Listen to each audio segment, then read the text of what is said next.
Hi guys, welcome to my YouTube channel. So நம்ம என்ன பார்க்க போகிறோம்னா நியூட்டலா ப்ரௌனி எப்படி செய்கிறதுன்னு பார்க்க போகிறோம். ஸோ அதுக்காக powder sugar, cocoa powder, maida, அப்புறம் டார்க் சாக்லேட் ப்ளஸ் பட்டரையும் மெல்ட் பண்ணி எடுத்துருக்கோம். இது நியூட்டலானால நியூட்டலா, அப்புறம் வெனிலா எசன்ஸ், ஒரு egg. So dark choco chips optional தான், உங்களுக்கு வேணும்னா யூஸ் பண்ணிக்கலாம். ஸோ இப்போ எக்கையும் பவுடர் சுகரையும் நல்லா பீட் பண்ணுறோம்.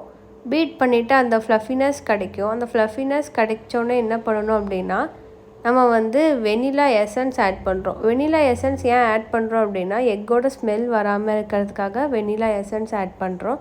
ஸோ அதுக்கப்புறம் மெல்ட் பண்ண சாக்லேட்டையும் பட்டரையும் அந்த பேட்டரோடு ஆட் பண்ணுறோம். ஆட் பண்ணி திருப்பி நல்லா பீட் பண்ணுறோம்.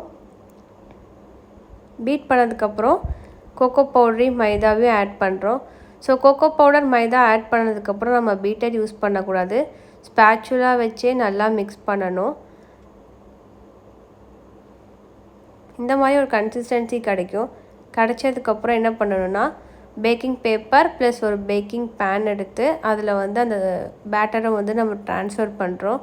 ஸோ அதை ட்ரான்ஸ்ஃபர் பண்ணதுக்கப்புறம் இது நியூட்டலானால நான் கொஞ்சம் டேஸ்ட்டுக்கு சாக்கோ சிப்ஸ் ப்ளஸ் நியூட்டலா ஆட் பண்ணுறேன்.